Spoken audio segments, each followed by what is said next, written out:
Next, we have a presentation also for the public hearing consideration of proposed reduction or elimination of bus service to the 100X commuter route to Oklahoma City, minor changes to Route 3 and 4, and the addition of 2 new Citylink routes, one serving the Boulevard Broadway Corridor and one serving the I-35 corridor.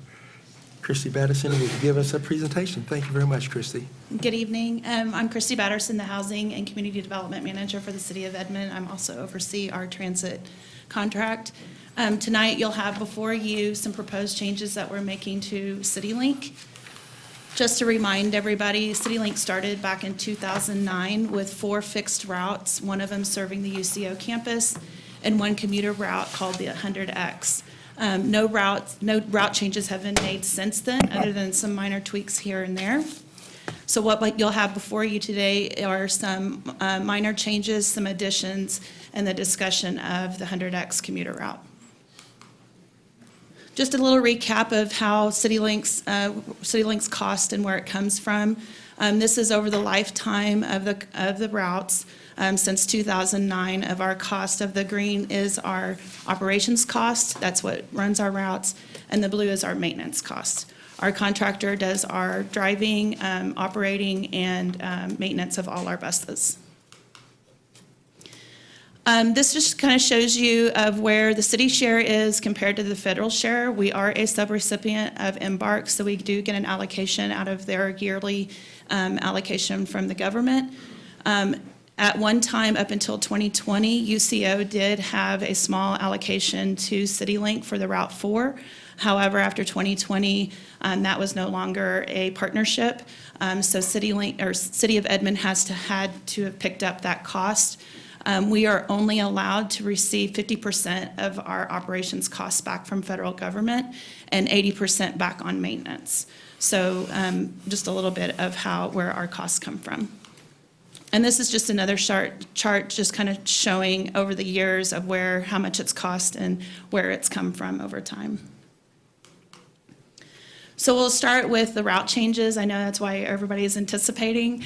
Route 1 currently serves from Festival Market. All our buses start at Festival Market and goes to the Walmart on Danforth and Danforth and Santa Fe, I'm sorry.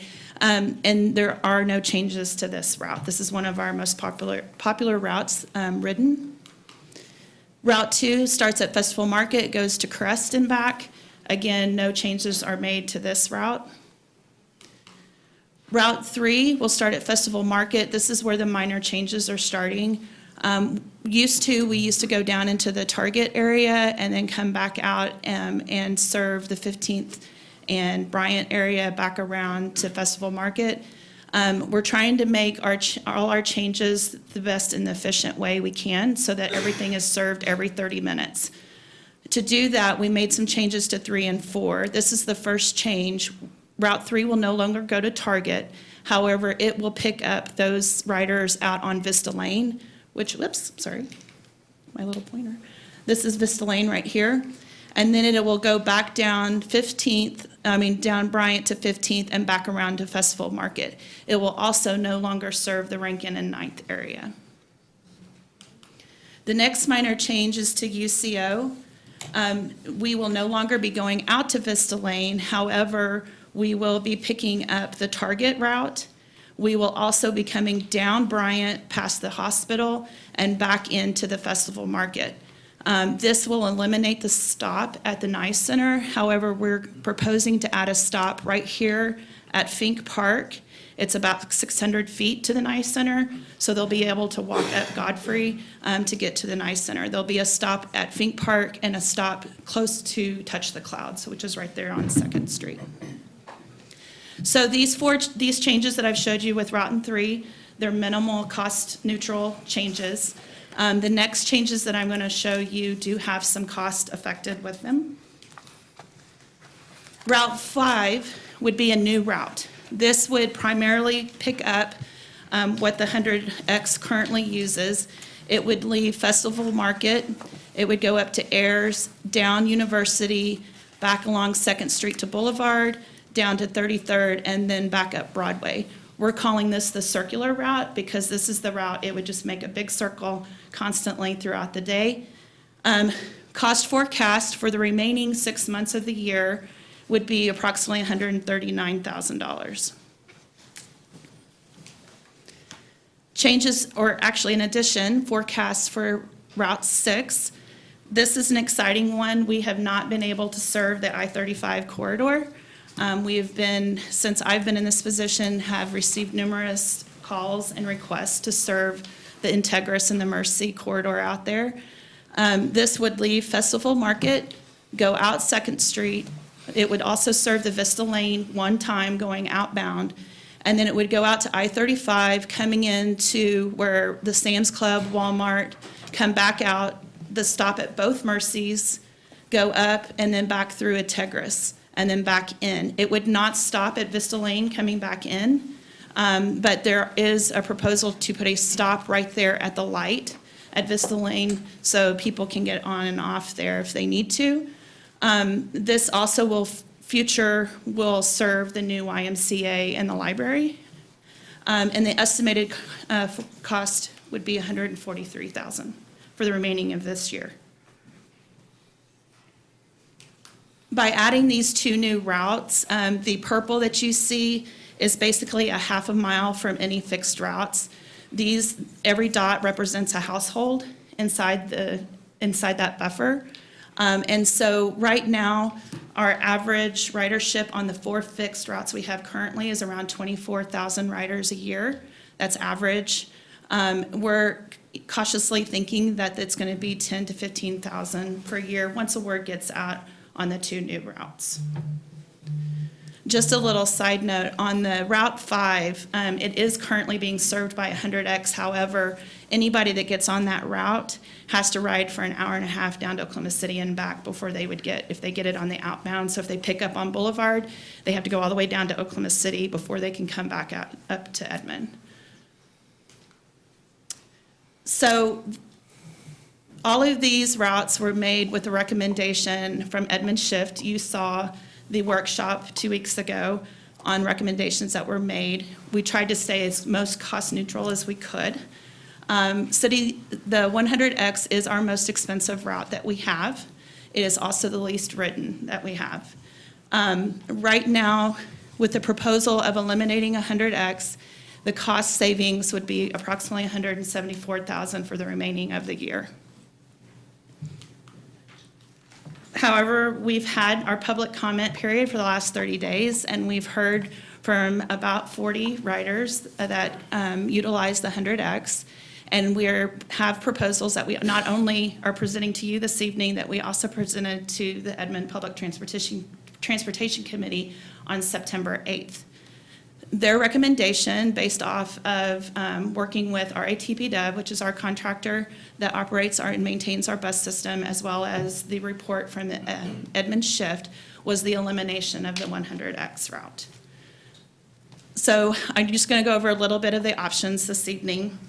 To remain cost neutral and elimination of the 100X, those funds could fund one route, which would either be Route 5 or a 1-hour route of Route 6. Right now, we're proposing to make sure that all our routes meet together every 30 minutes. That would be with the elimination of 100X. We could also do one route, which would be Route 5 or Route 6, with an adjustment to 100X and still be cost neutral. With me so far? Can you explain that last one? You said, Yeah. What adjustment to 100X? So the adjustments to we have two options for the 100X. The first one is 2 trips down to Embark Transfer Center, which is downtown. And that would be approximately $50,000 or $51,000. So to remain cost neutral, we could either add Route 5 or the 1-hour service of Route 6, plus the 2 times in the morning, 2 times in the evening to Embark. Do you know what those times are? It's going to be close to what the morning routes are right now. We'd have to work with that because what would happen is basically we wouldn't be putting that new route in service until the 100X came back. So it would be early morning. I think the first one leaves here like 5:55 in the morning. Okay. The second option, this is where we start adding funds. The second option would be to eliminate 100X, but add both Route 5 and 2 route buses on Route 6 which would pulse at every 30 minutes. And that cost would be $235,000 for the remaining part of this year. If we want those 2 new routes, we can either take the option of going 2 trips down to Embark, or there is a stop at Britton and Broadway that is currently served by Embark. And we could also, there's an option to go down to Britton and Broadway in the morning, twice in the evening, and that is an additional $22,000 a month, for the rest of the year. For a half a year. For half a year, yeah. So I heard you bring up that question when you had the symposium across the street. How was that received? For the most part, everybody has said that they would do it. They would prefer to go all the way down to Embark. Out of all the 40 comments that we've received, it's going down into downtown area. It's easier for some, but they would do it if it still enabled them to ride all the way down to Oklahoma City. And we would work with Embark. It's a fixed route of theirs, but we would have to be aware of any changes they make, and they're in the process of starting their changes as well. And so we would just have to make sure and coordinate with that. All our options, if we want to add Route 5 and Route 6 with minimal changes or to some changes to 100X, in the years to come, it's going to be approximately an additional $500,000 to what we currently have budgeted for our system. Some of the other alternatives that we're looking for 100X, we sat with Enterprise Commute last week and learned about the van pooling. They're just starting it with Embark in Oklahoma City. There's some cost associated with that, whether the employer of the rider picks up part of the cost. I know Embark is sharing some of the cost, not 100%. They're sharing around $4,000. Or if the city of Edmond would like to absorb that cost. But some employers have had it at no fee, and some have had it at a minor fee. It just depends on how that is set up. But that is set up with a captain that's responsible for the van or the car rented through Enterprise. They have to qualify, be at least 25 years of age. And then they set up the contract with Enterprise, and they basically take the vehicle home, and then they coordinate with those riders in the area that they're going to be going to. Doesn't necessarily have to be the same employer. It could be a variety of employers in the downtown area, but it is an option that Embark is working with currently. The other option is we are trying to work with Embark on a more regional solution. I'm not sure what that's going to look like just yet. But it may have an effect on our allocation that we get from them. So we have had public comments open since September 9th. The first public hearing was September 8th at the Edmond Transportation Committee. It was posted in the Oklahoman on social media, the buses, and on our city website of these changes. We received about 40 comments from the public on the 100X, most of them that this is their only way of getting down to Oklahoma City to work. Some say that they have other options, but they prefer to use this because of the traffic, the parking, et cetera. And then there are some UCO students that there's 2 campuses down in Oklahoma City. This is their only way to get to Oklahoma City. We also did receive some comments on primarily Route 4 of the one stop at the NICE Center. We received about 20 comments on it. For it or against it? Pardon me? Comments for it or against it? They did not want us to take the stop away at the NICE Center. But the proposed stop would be about 600 feet south at Fink Right. Park, correct? Correct. So they just wanted to be dropped off. At the NICE Center, Hopefully yes. they'll give that feedback to UCL. Sorry. That's okay. I just wanted to end before we open it up for discussion, and it is a public hearing, so we do have to take public comment. So currently, we have what we call the Paratransit Service, and that is a door-to-door service that we offer to those individuals that cannot ride or drive and ride, because if they can't ride a fixed route, they need assistance of some sorts. And just a reminder, all our routes are fare-free, and this service is fare-free as well. We are, by regulation, have to serve 3/4 of a mile from a fixed bus route. That is the hatched mark right here. By increasing our routes with 5 and 6, the gray or the purple, that would be a more population that we'd be able to serve door to door. I have a resident that calls me about every 3 to 6 months. She lives at 33rd and Coltrane area, and she will now be able to be served. She has been homebound, and she will now be able to just be served with that if we do, and you do decide to go forward with the proposed changes. So it'll be a significant increase in our door-to-door service as well. I'm happy to take any questions.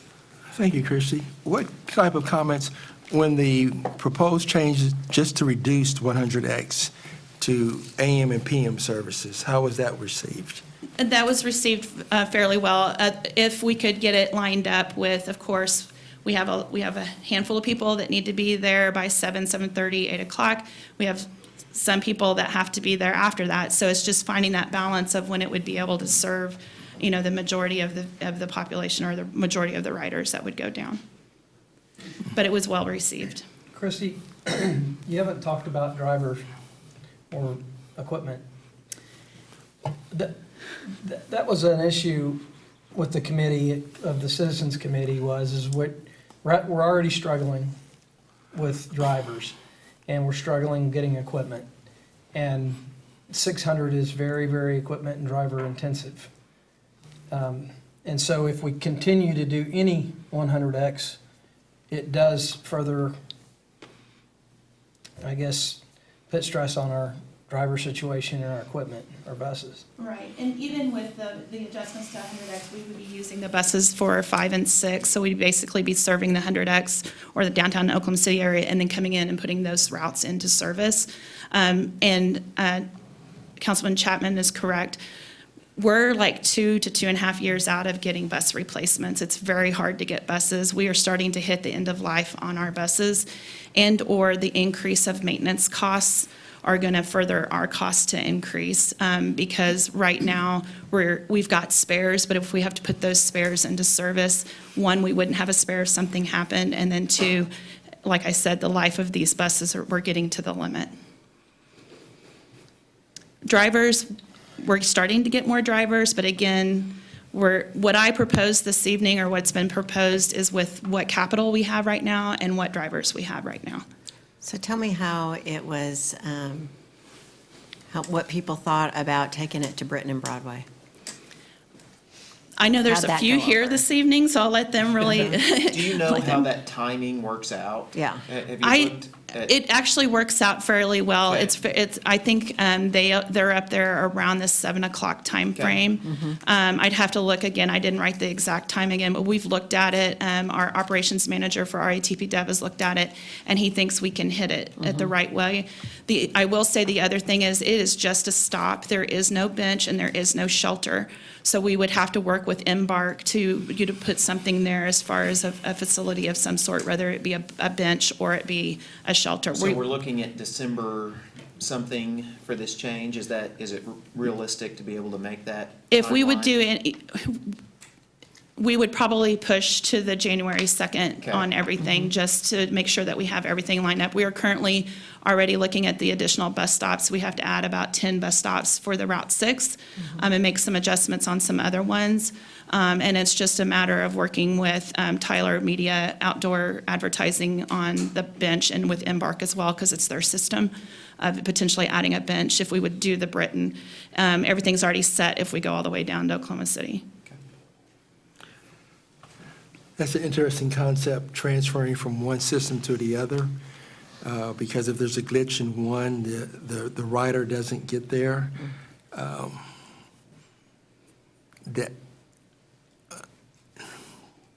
That could be difficult when you're planning for that transportation, to switch systems. I just know personally, because until I moved to Oklahoma, I rode public transit in 2 other states. And even when you transfer within the system, you sometimes have glitches, but then when you want to transfer outside your system, that could be a struggle. Okay? But it's still helpful for these people to it would still provide them a way to get to their employment in the city. Yes, ma'am. I want to make sure I understand some of the number projections. Sure. So adding routes 5 and 6 adds about 282,000 for 6 months Yes. of cost. So double that for And then annually. if we eliminate 100X altogether, it's 175.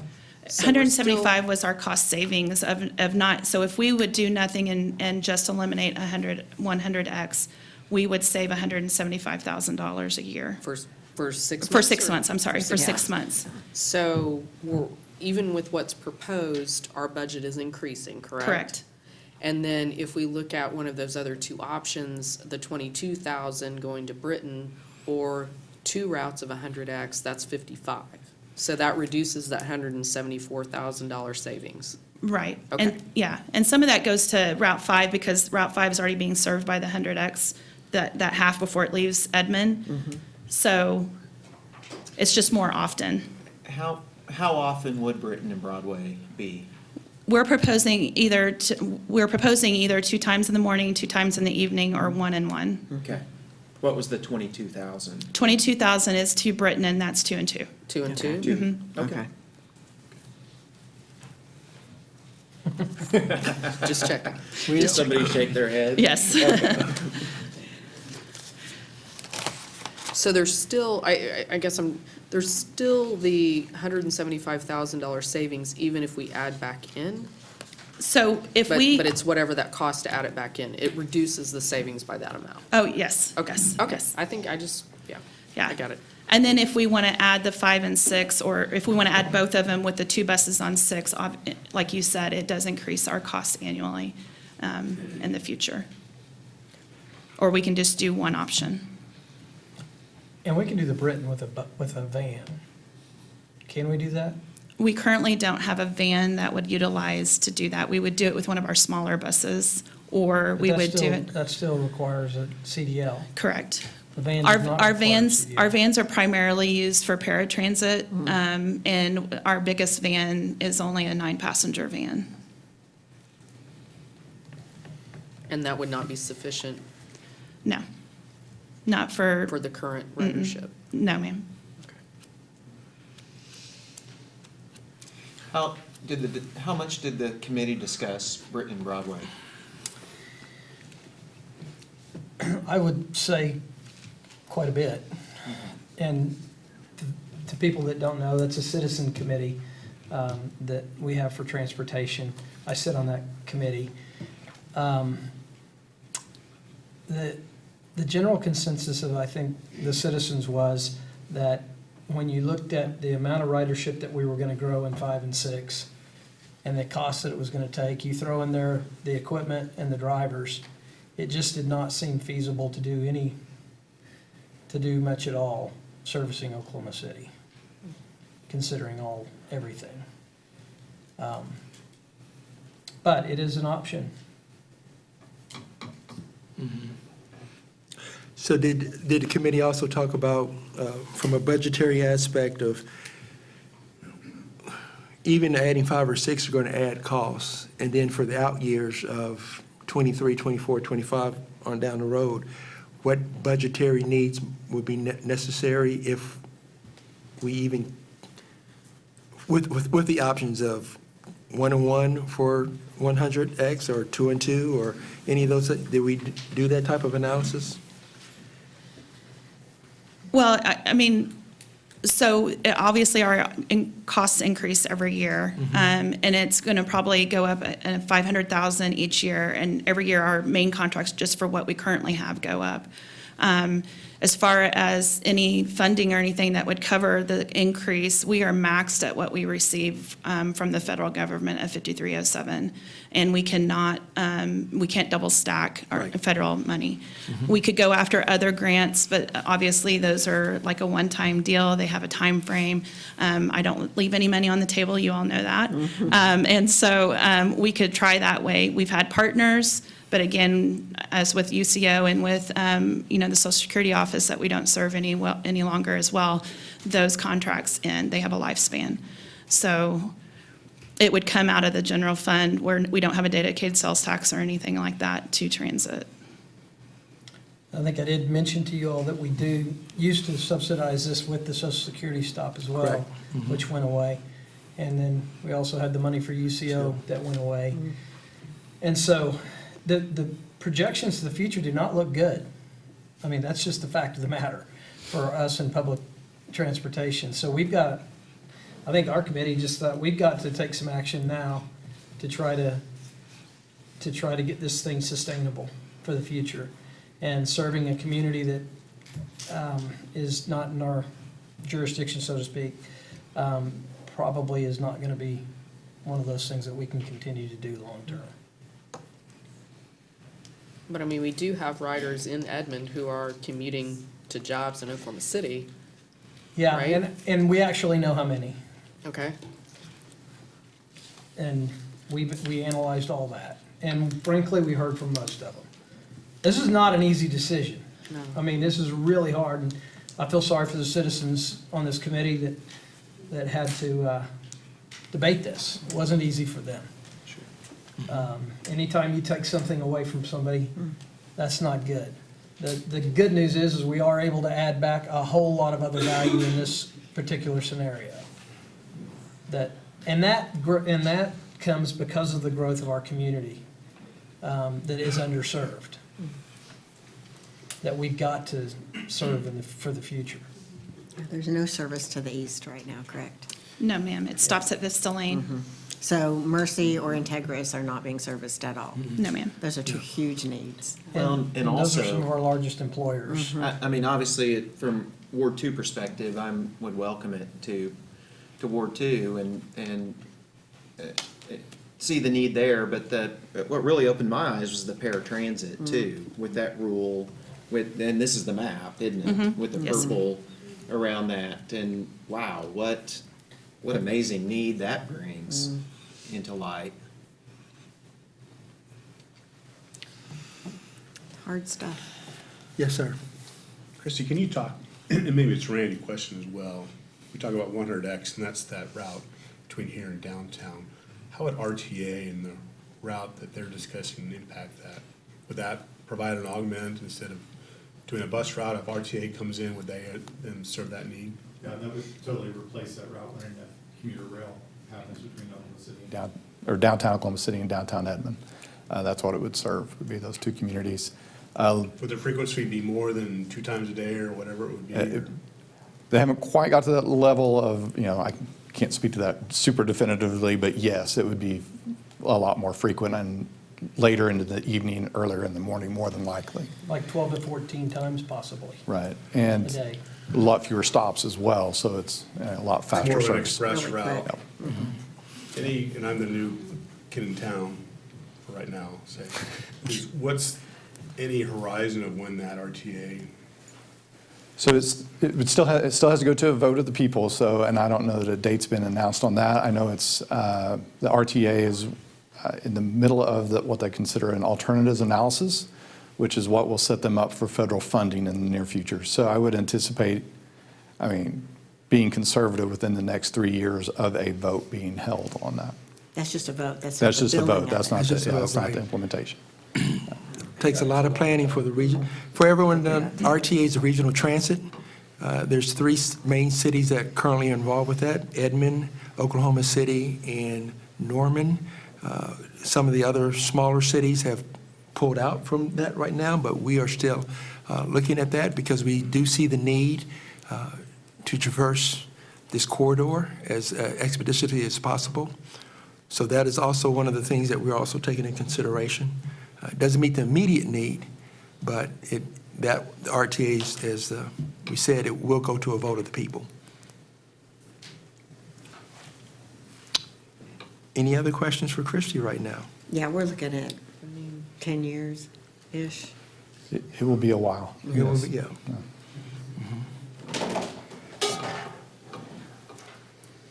So this is a public comment right now. Thank you, Christy. Are there any citizens that in the audience who would like to provide some comments on this? Please come up and introduce yourself to us. So My name is Larry Scott. I know some of you, and I appreciate the hard work that you all are doing. I am a long-term resident of Edmond. I've lived here 38 years. My family goes back to statehood in Edmond. So it is not a place that I take lightly.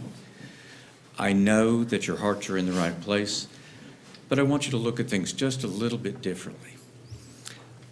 Some of the numbers, and I credit Christy. She has done a fantastic job, and she and I have communicated, and while we differ slightly, we do not disagree on the basics.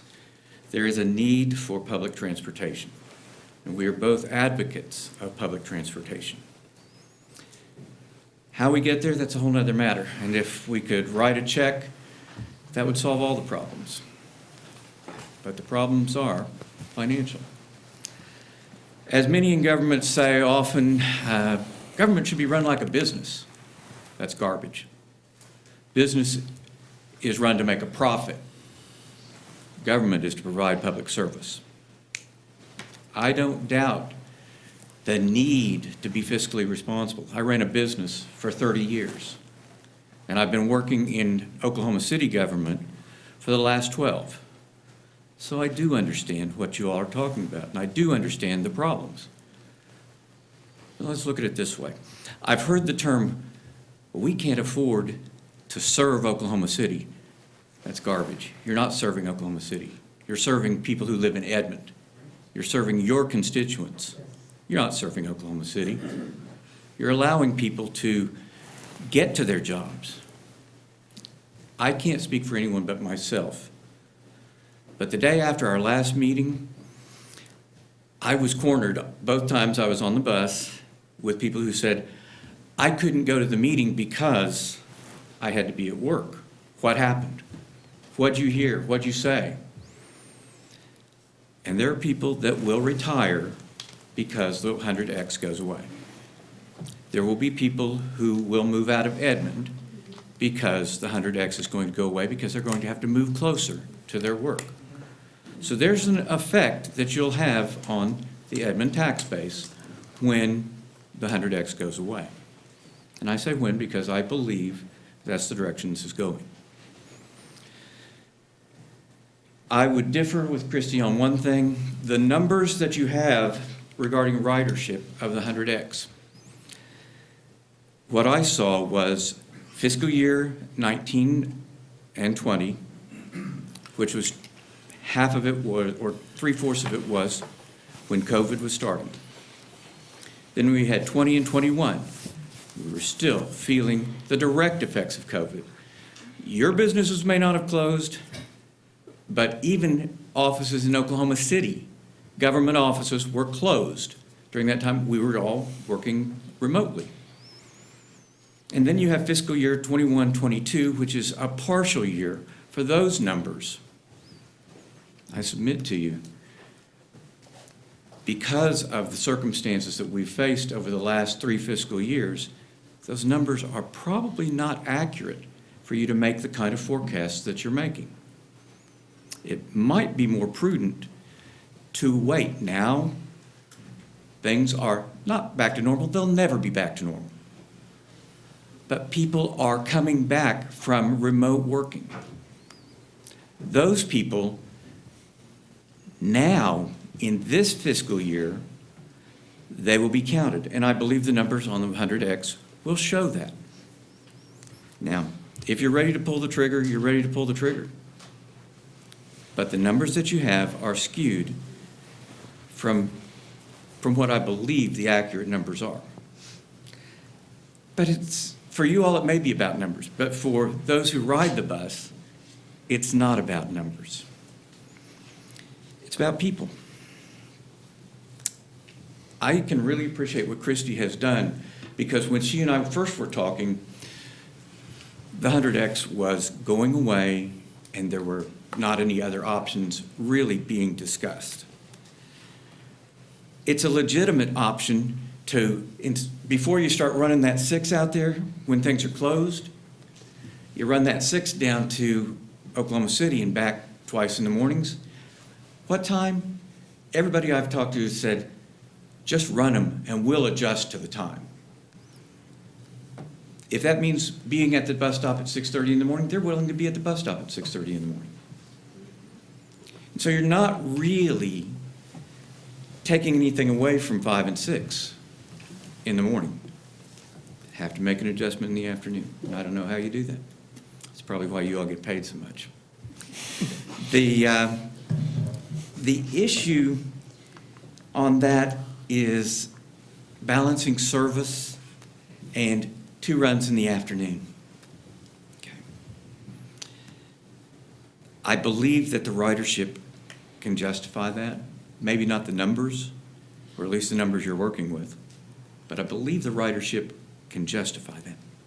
Because you can still run 6, but you also can run the 100. Now, your mayor hit the nail on the head regarding the problem in Britain. I think it's great if you've got a perfectly run system where if you say it's going to be there at this time, you're going to be there at this time. But, and Christy got these phone calls from me over the years that I've ridden, where's the bus? It's a half hour late. Well, that creates a problem. If I can afford to be loose in my time, but some people can't. Some people can't afford for whatever gets them to Britain, getting there 5 minutes late and they miss that connection. Or on a cold, rainy day, standing out there waiting for a half hour on that next bus from Embark.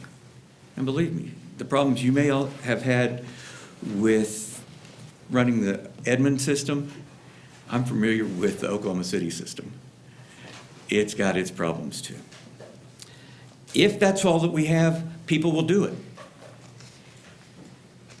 But it's going to have other glitches that may be unintended. But it's better than nothing. So, I can only speak for me because nobody has told me that I should speak for them. People are concerned about their livelihoods. People are concerned about their families. People are concerned about themselves. And COVID has knocked a body blow to everybody. But if your only way to get to work is riding the bus, and now you're going to lose that, I ask you to consider what you all swore to when you became city councilman and mayor, that you were going to serve the citizens of Edmond. Don't be a slave to dollars and cents. Look at the numbers. Look at the realistic numbers, good, bad, or otherwise. Consider maybe deferring this to the end of the fiscal year and look at the numbers in 22. Or, look at the option of running 2 lines and then reconsider at the end of a year of that. See what the ridership is now that more people have come back from their remote working. Work with hard numbers. I know, you've talked about the numbers from your committee. But there was nobody, well, to my knowledge, there was nobody from the ridership because we were all working while your committees were working. So look at what you might be able to do. Christy and I talked about thinking outside the box. So just consider. Thank you very much, Mr. Scott. Also will say, our meetings are in the late afternoons, but we did have a lot of time for public comments in the evenings too with Edmond shift. So we did hear from a lot of people. Is there anyone else? Yes, please come on down and introduce yourself.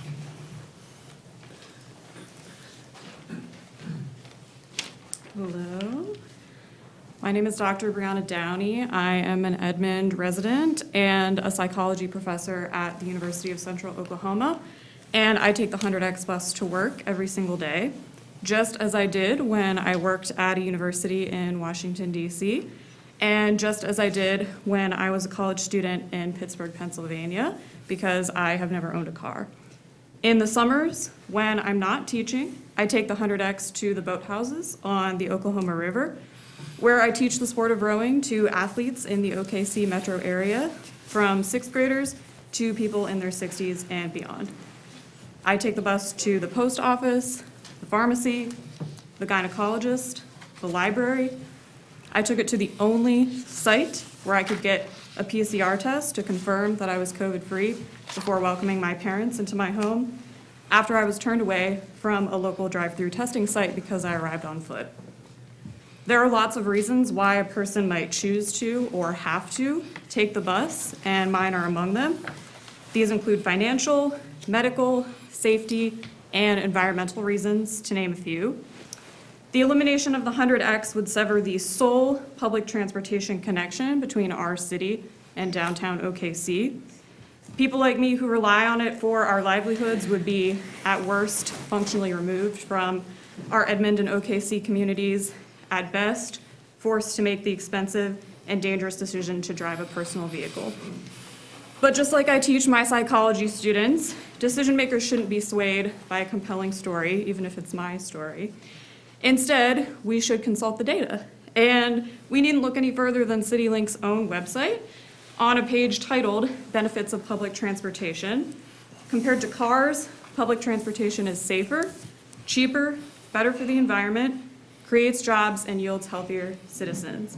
These claims are supported by data from government entities like the Bureau of Transportation Statistics, nonprofits like the American Public Transportation Association, and the published empirical work of academics like me. I urge the council to preserve the 100X route by denying today's proposal. Thank you. Thank you very much, ma'am. Anyone else? Yes, ma'am. Come on down and introduce yourself. Thank you. Good evening, Mr. Mayor, council members.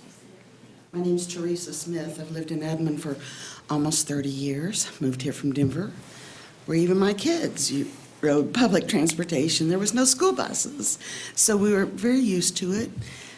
Now that we live in Edmond, they've moved out, but I'm still there. We'd like to continue that, and I use that 100X as often as I can. My daughter who lives with me, takes our grandson to the Sioux School Monday, Wednesday, Friday. So I get a ride into town, but I can't get home. Tuesdays and Thursdays, I ride both ways. Unless a friend offers me a ride, if they stay all night, take me to work, it'd be okay. But that's not the way it works. The way it works is we need that consistency. And I could not put it any more eloquently than my co-writer back here did. You need a face to put with what's going on with the money. And I do agree, and I asked staff, Christy particularly, if she could put together the numbers. Because we all know, most of us were fortunate enough to work remotely during COVID. I worked at home for 2 years. Didn't come back into the office until May of this year. So really, my numbers only started counting again in May. So you ended counting your numbers, ridership numbers, for the 100X June the 30th. I asked staff to put it together. Tell us from May, June, July, August, and September what the ridership numbers were. Because I will tell you, I sit there, I see people. It's not an empty bus. And I guess my other question would be, one of many, but my other question would be, how many trips downtown does the Edmond Citylink make? I heard it was 12. How many trips now? It runs every hour and a half, so it's about 12. Okay, well, you're making 12 trips. If you put 2 in the morning, 2 in the evening, and combine all those people, and I'm sure, I see the bus driver, tally every time someone gets on, tally every time someone gets off. The numbers are there. And I would really pray that you would take those numbers and reassess. It's extremely important to all of us. This is our livelihood, and I'm really glad that someone actually stood up and said, this is not serving Oklahoma City. This is serving your residents, your constituencies, your folks who vote for you. whichever ward you live in, and who spend our money buying groceries here, getting our tires fixed, going to the pharmacy, getting gas. We spend our tax dollars here. And I don't think any of us feel very good about being discounted or overlooked. And it kind of hurts my feelings that you would cannibalize a line to serve something else. Taking that money that you provide to folks who work downtown, need to go into Oklahoma City but live here, spend our tax dollars here, that you would take that away from folks who obviously need it. These are folks' livelihoods. And as the previous commenter made, they're scared. They don't know what they're going to do. They can't afford to buy a car. Hell, I can't even afford to buy a car. So I do know exactly how they're feeling. That's why I ride. So I wanted to give you a face to put with the numbers, that maybe the ridership numbers are not correct. And I beg staff to do that analysis. They are great at analytics. They've got the numbers. And so we beseech you, there's not near as many here as showed up at the September 27th meeting. But this is a pretty frightful place. I'm shaking like crazy even talking to you guys. So, but we ask that you please install it. We would really like to see 2 trips in the morning, 2 trips back to Edmond, so we can come here, go out to restaurants, and support our city that we love. We're not Oklahoma Cityites. We are Edmondites. So please keep that into consideration. I thank you very much for your time. Thank you very much, ma'am. And we do not want this place to be a scary place for, It's kind of for scary. citizens to come But down we here. understand why it is. It's you, Chapman. Anyway, yes, sir, come on down and introduce yourself to us this evening. Hi, my name's Andrew. I live in Edmond, and these are great speeches and everything. I don't really have anything written, but I want to be a face for the numbers, and I do see some people here who haven't spoken yet, and I asked them to join and be that face for the numbers. One thing that I see here, as like my own little personal comment, is that one benefit of this that's been mentioned already is that we're not driving into Oklahoma City. I mean, everyone here, 8, 9 o'clock, it's a gridlock on Broadway. And just imagine this one bus, that's what, maybe 20 people who can buy a car, good luck, you're waiting for a year. That's 20 additional cars, that's, I don't know how many routes it was, like 16, that's additional traffic, and that's something that I want y'all to consider, that us taking the bus is reducing the traffic and reducing the damage on the roads. All right, thank you. Thank you very much.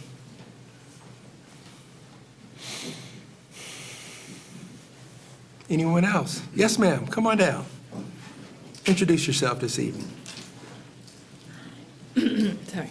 I'm Nick De Barriga. I'm a citizen of Edmond. I'm here to talk. My husband takes the bus to Oklahoma City every day for work. He goes to the VA, and he takes it every day, so it's very helpful for our family. Sorry for my voice. But I really would not want it, the bus to be eliminated. I think we could hopefully work for a solution, or maybe for 2 buses to go in the morning and 2 buses to come back at night, like the rest said. So I hope you take in consideration for the people that live in Edmond and go to work and come back, and so, yes. Very good. Thank you very much, ma'am.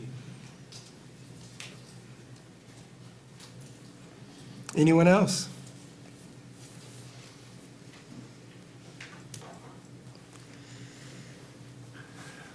Council. Mayor, I would say these folks have been a model of a way to express your opinion at a city council, and I appreciate you all. I appreciate all, I mean, It doesn't make our job any easier, by the way, but I appreciate you and the way that you expressed yourself.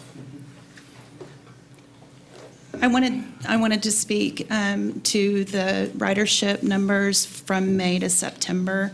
Out of all our routes, the 100X, that she is correct, it has not rebounded since COVID. It's been on a steady decline since 2015.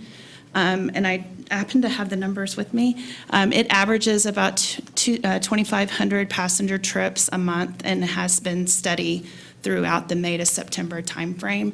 So it has not rebounded yet since May. All our other routes, our routes 1 through 4, are starting to rebound pre-COVID numbers, including the Route 4 route, which was actually our highest route last month. So. And so 100X, correct me, so I can make sure I have this number right. It runs every hour and a half from 5:55 in the morning, goes out of service after 6 o'clock at night. Two buses run in the afternoon from 3 o'clock on. Mm-hmm. Very good. Okay. I'll just start off with my feelings right now.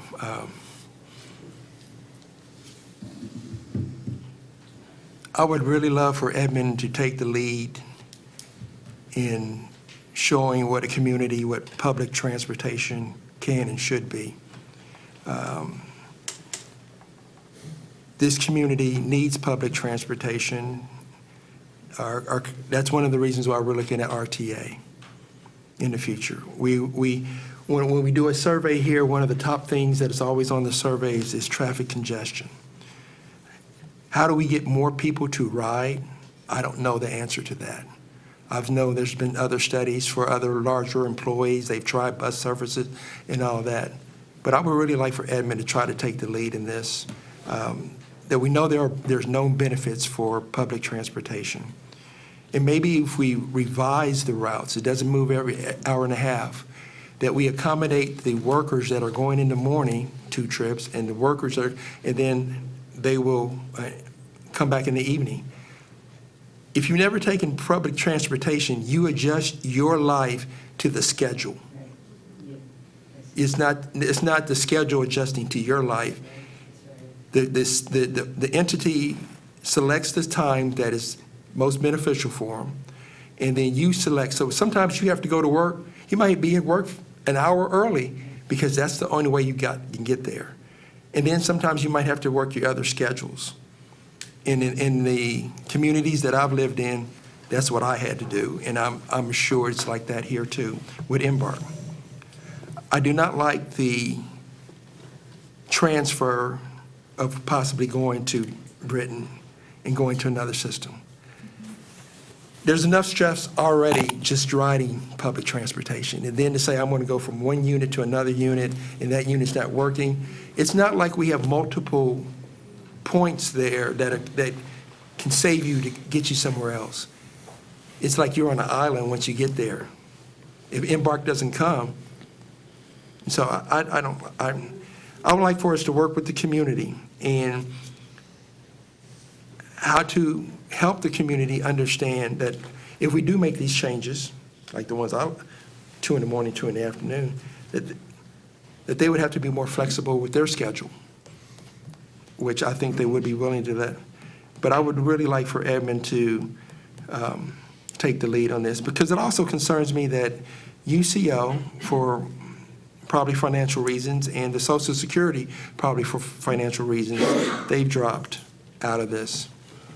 But how else can we show the community, especially if we go to a vote of the people later on for RTA, the benefits if we cut this out? So what I'm in favor of, I'm just giving my comments here, but I'm just one vote up here, is that we figure out how to keep the 100X going. Doesn't run every hour and a half. It runs the workers in the morning and bring them home at night. And then work with the community on everything else. And and there's also going to have to be discussions with Embark, because you said in the future Embark, are they now just starting their discussions on their future routes? How can we maybe work together on something like that? Because I'm not sure of any of the other communities around outside of Oklahoma City have bus service? Norman does. Norman actually works with Embark on their commuter Okay. route. Okay, okay. So, So I have one more question. Sure. So the 2 in the morning and 2 at night for people who are employed in Oklahoma City, if it just goes to Britain, it's, what was that? Let me back it up. It would be approximately 22,000 for the remaining of this year. And then 50 for 2 and 2 if it goes all the way? Correct. Okay. Yeah, I mean, I get it. If the money's not there, the money's not there. However, I also understand this isn't to take people to go have fun on a Friday evening, a Saturday evening. This is for, at least now, we've gotten to that point.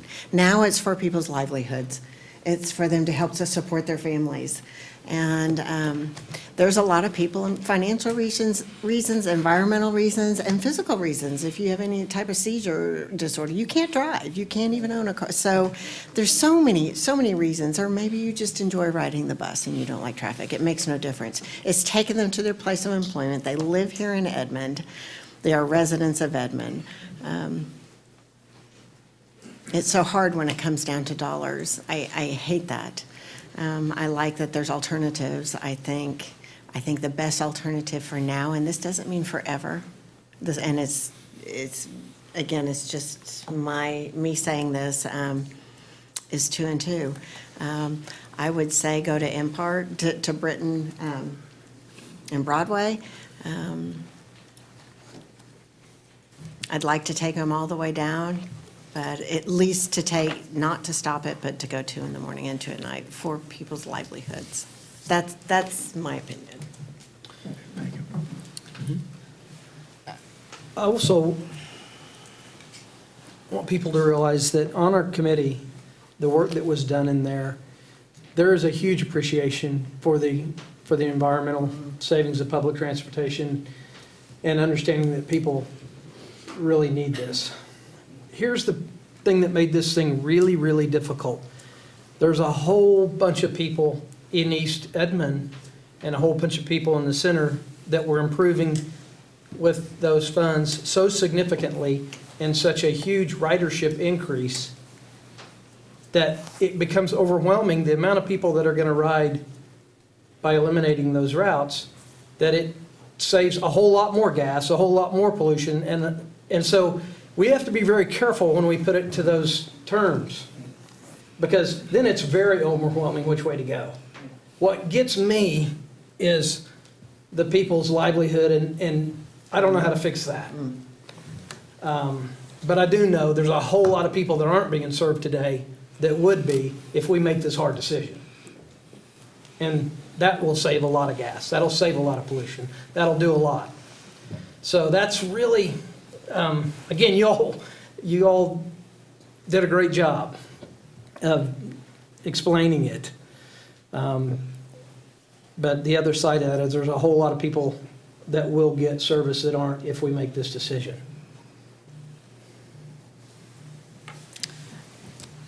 I mean, I agree with everything the mayor and the 2 council members have said.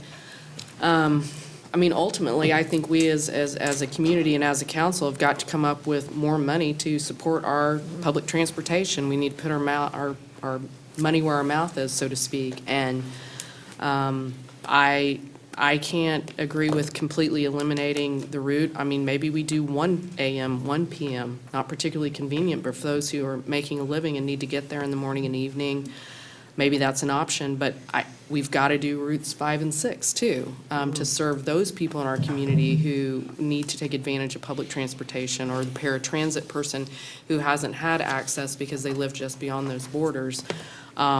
So it sounds like we're not ready to make a decision to eliminate that route this evening, but we're going to have to figure out a way to better fund our public transportation system, or we're going to have to make the really difficult decisions. Where am I going with that? Yeah, I mean, and I know that the most creative person in finding money is sitting right there. Right. But I think. And this hadn't been harder. I mean, I think you know, we look at other forms of funding this other than what we've done. I mean, we're gonna have to dig a little different and dig deeper in different pockets to do it. And we're gonna have to come up with drivers and buses, And drivers and buses, that's true. because we don't have them right now. And I think as a community, truly encourage people to utilize public transportation, right?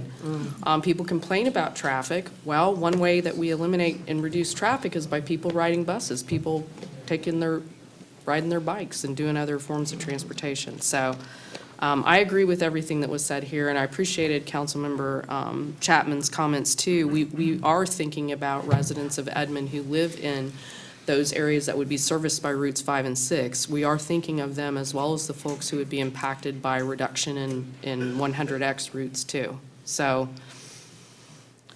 I'm ready to find some more money. You know, one of the good things is, it's a difficult question we're trying to answer, but we wouldn't be up here if people didn't want to live here. We wouldn't have this, we wouldn't, because they want to live here. Right. And we're expanding, so we have to figure out a solution. And that's why I don't, to me, it's too drastic to take the routeway completely. But I've already said that. I agree with everything too. My heart is like 10 times bigger than in my body right now because the comments were wonderful. And I'm right there with you on it's your ride to work. And it's wonderful for the environment. It's a great thing to do. It relieves congestion. And so I agree with that too. But we also sit up here and we have to do a budget each year. And we're considering Citylink tonight, but when it comes to budget season, we're considering about 2,000 different things. And it's difficult, and we've got to find that balance. And so this, to me, this entire process has been about trying to find a balance. And that's why it came up. We see growing maintenance costs in the future. And we heard from Christie, our allocation from the federal funds is capped. We're not going to get an increase on that. And so my mind goes to, in a time like this, where I could go either way completely. And sitting here and trying to think of the idea that hasn't been thought of, and I'm just not that smart or at this moment. So honestly, where my decision goes to right now, we place council members on committees for a reason. So we can spread out and we can join the other citizens on committees like this at Transportation and a task force looking at something like this, so we can either share some expertise and be a part of that, and then bring that knowledge from the committee work back to this group and discuss it. And so in this case, where I could go either way, I'm going to put my faith and trust into the committee that has discussed this a lot, and it's been very difficult for them, I can tell. But that's the only place I can go tonight, is what the committee decided and what they're recommending, and that's the way I would vote.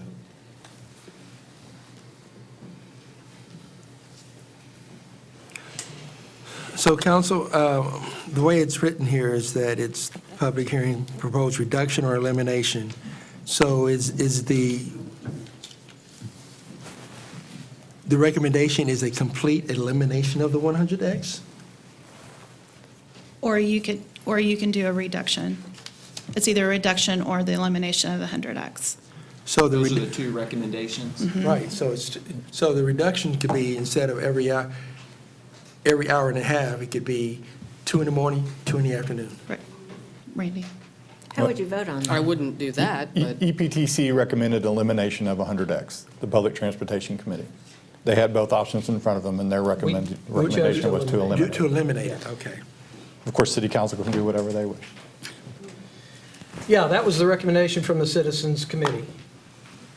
And I will say it was unanimous to eliminate it. but this body can do what we want to do.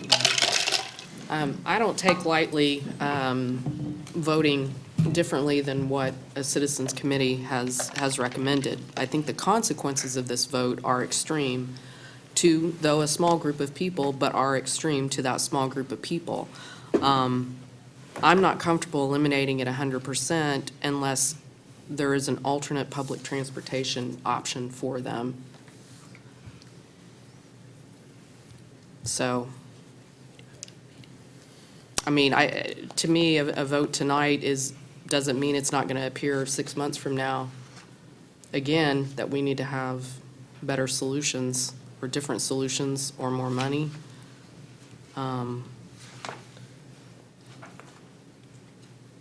But I don't take lightly going something contrary to what a committee of citizens have thoughtfully and carefully done, but I can't tonight. So if we vote to do this, it would be the 1st of January, is that correct? That's correct. That's when we were proposing to do it. So our committee would have until that period of time to come up with an alternative for these people, whether it be, I don't know what it would be, but Yeah, we have another Something transportation committee meeting scheduled in November. It's already on the books, so then the next one would be in January. yeah. Yes, sir. So I think Councilmember asked the question, is there a deadline where we have to, obviously January is when the change of January's- service, but Right, there is no there a federal deadline. No, we've done our 30-day comment period. Really, we can do any options. We can take proposals from you all back to the EPTC committee in November. We can do another 30-day comment period. The January timeframe was our timeframe, was when we could realistically put it in place. So if. And these people need a little bit of, They need. Yeah. They need to plan. Yeah, so could what you're saying is you could take back the proposal of changing the number of routes back to them, then they just, however, I think you said. We've already they looked at that. discussed Yeah, we have looked at all the proposals, though, with the EPTC. And even that. Yeah, yeah, they got the same recommendations. Well, The same obviously, recommendations because you have been gave- said at EPTC as well as the open house. I didn't have the information on the van pooling just yet, but we have a little bit more information on that. and frankly, that was more what I was thinking about taking back to the committee, because we did not have the van pooling option. I don't know exactly what that would look like. It always seems like to me the old airport shuttle, if you ever rode one of those, right? Yeah, it's through Enterprise, so it could be a 15-passenger van, it could be a car, a large SUV of some sort, just depends on the group that's going. So it's their fleet, though. And who's driving that vehicle? So those residents that are in the area that live close, they would do what Enterprise would work with the people that sign up for it and to see who's close enough together, who works close enough together, and they would have to elect a captain to drive, and the recommendation of having a backup. So it would be It'd be one of the folks. it would be one of the Going back and folks that are going down to Oklahoma For a City. lot of folks, the reason they're not driving themselves is Because they because they can't. can't drive. Good point. Is it possible for us to vote on a reduction in January to twice a day, the two embark center option? Do we have that, or is it, we vote yea or nay on the recommendation from the committee? Well, the way it's written in our packet is that the motion to approve service change to eliminate commuter service route and add additional fixed routes to the Citylink service area. And I think that's fine if that's what this council wants to do, but I think we need to fund it. I mean, we've got to find out where that money's going to come from. And Christie spends enough time looking Right. for money, Right. and, I mean, this just makes it more difficult So, to find money. but that's one of our things that we've gone back to staff several times to say, okay, is there any money available or not? It's From- usually Rob, Peter, and Pay Paul. Right. Right, we go into our general budget and see if there's any extra coins in there. But that's what the motion is to eliminate the commuter service route and add additional fixed routes to the Citylink service area. For example, if the council was to make that motion and it did not pass, in other words, you did not vote by majority to eliminate the route, then you would direct council staff to go back and present another option to you at a later point in time. You could do that by that motion, or you could make a motion to direct staff to come back with other alternatives, because the one that you've been presented to tonight, you don't agree with. You could particularly come back with alternative funding options, not just, Yes. you know, hey, change this or that, but hey, charge staff to look at additional funding options. You know, you're talking about the route that goes out to the medical providers. You know, is it an opportunity for us to sit down with our medical providers and with the regional shopping center there to say, is there a partnership there? Is it even a partnership back with UCO at a reduced level? Have the discussion. I don't know, but that could be a charge back to staff to continue to look at this and come back with alternative funding opportunities.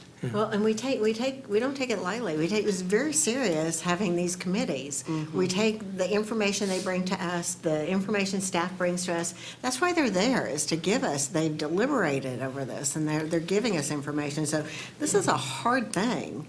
And to vote against something like that, an entity like that gives us this information is difficult. It's very difficult. I don't think it's come up yet, and for anybody that watches the video or watching, can you explain why we don't charge to ride? So we have been fare-free since the start, and we did do a fare analysis back in 2016. The setup costs we have no software capability of doing an app to collect fee. We would have to do fare boxes. We would have to do an armored car to pick up that fare box. We'd have to task our third-party contractor to take that fare, and collect it, do everything accounting-wise with that, which they would have to add another person, which then is passed through to us, and then all the associated fees with that. We'd have to equip every bus with not only a fare box, but any type of app that would be, needed. And then you're still going to get, which is more costly than setting it up, and then you're still going to get people that are going to need reduced fare or free fare. And our federal dollar amount is reduced once we start collecting Yeah, by revenue. that So it's a amount. zero So we gotta sum. pick up that. It doesn't make sense. Yeah, we have to report Out of pocket. any revenue that we take in, so we had to report the UCO, we had to report the Social Security office when we collected that fee, and now we don't have those fees, so it's solely on the city's portion and the federal portion. Thank you. So really, there's no harm if we say, go back to the committee that we love you, committee, thank you. We want you to take another bite at the apple. So the only problem with that is you're putting off service to 5 and 6. And that is, We have been working diligently to get service to East Edmond. Could we move forward with 5 and 6 and reserve decision on Route 100? You could, but just be aware that 5 and 6 is not, it would be an additional cost of money. But yes, we I don't think we have could. enough buses and drivers to Yes, we service all do. it, do we? Yeah. We do? We do. I wouldn't be, yeah, Yeah. we do. She'll be driving. I will not be driving. Believe me, he's already tried to recruit me. I will not be driving. see, that's the thing, we're talking about increasing costs anyway, we're finding more money. So let's find a solution that, even 5 and 6, I don't know what the frequency could be for it, but it might not start out full-blown. So the goal was to make our routes more efficient and meet up every 30 minutes with the current 1, 2, and 3, and 4. With one of the initial recommendations was to make Route 6 a 1-hour route, because it is, with one bus, a 1-hour route. But that means when it comes back in from being out on I-35, it's every hour, versus the other 5 that would be every 30 minutes. That's why we made the changes to 4, because 4 has never been a 30-minute route. So we were trying to make it more efficient as well, so the students and faculty at UCO and those that ride around it can serve it. But it's all, I mean, it's an option. Thank you. Council? My recommendation would be not to send it back to the committee. It would be for you all to decide. This committee has told you what they think. Well, then my recommendation would be to send it back to staff because we would have to find additional funds. And then if we go to the 2 and 2, how would that work and all that? And I would want to send it back to the committee because they're still part of the process. But I understand Do we have funds for 5 and 6? So if we would eliminate 100X, it could pay for either Route 1 or an hour of Route 6. I'm sorry, Route 5, sorry, too many routes. Route 5 or 1 hour of Route 6. So anything above that would be an additional cost. And the proposal is an additional cost. It is Correct. cost, that's From the correct. current. Right. And what I think the mayor's proposing is more additional cost to maintain some presence in 100X. Not at the level we are now, I'm hearing, maybe. Correct. But to add 5 and 6 as proposed so that we can Right. serve those residents. So we could, to stay cost neutral, you could add Route 5 with the modifications to 100X or 1 hour service on Route 6, but not Route 5 and the modifications to the 100X. That would be cost neutral. That actually saves some money. Not very much, but it would save some. But that would work in those parameters of what the 100X costs currently. Okay, but the proposal increases the cost. By adding 5 and 6 and eliminating 100X, we are increasing the cost. Correct. That's correct. Correct. Did we figure out any cost for one trip there and down? It is about it's $27 a day per rider, so it's about, right, isn't that what it was? We did this earlier. So you mean one trip down to Embark in the morning and one Oh, at one night? trip down, it's a revenue hour, so it is almost 80. $25,000 a year, right? Yeah. Yes. So our revenue, it's by revenue hour, our current revenue hour is around $68 for operation, and then. It's just basically half. It's half that. Yeah, half Okay, that. so to go beyond this proposal, if we wanted to have 2 trips to Embark, morning and afternoon on 100X, we got to come up with $50,727. Is that correct? Correct. That's correct. I would like to find $50,727.65.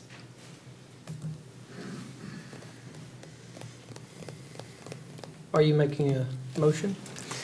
I can, but, I don't want to cut off discussion if people are still discussing No, options. if, I would like for us to find 50,000 too.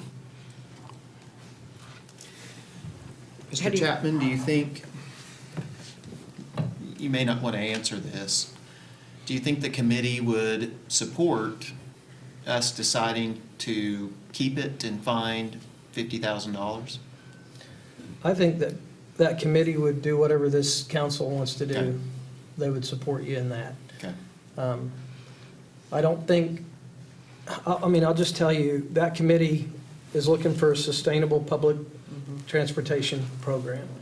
I don't think the decision that we're making is a sustainable program long-term with 100X. To me, I think it's a Band-Aid until I do the too. bigger issue is we've got to better fund our public Yeah, transportation and we do not, system. what they don't want to do is And I'm water not- down the other, Routes. I'm Because committed to here's the doing other that. I thing think that- it's that important. we hate to place dollars per rider, but 100X kills us on dollars per rider. And I can tell you, by the projections that we've done, that dollar per rider is going to get significantly better on 4 and 5. And so it makes your whole system significantly more efficient. Now, I know we're talking about people's lives, and so that's why that's tough to look at the numbers. Well, and it may buy us some time to find a better alternative and maybe partner better with Embark or, I'm not to say that people haven't explored many, many things. I guess I recognize this is not a long-term solution, and I'm committed to a bigger, broader solution to this challenge. I have to say, we're talking about partnering better with Embark when we could partner with them at Britton and Broadway, but we're against that.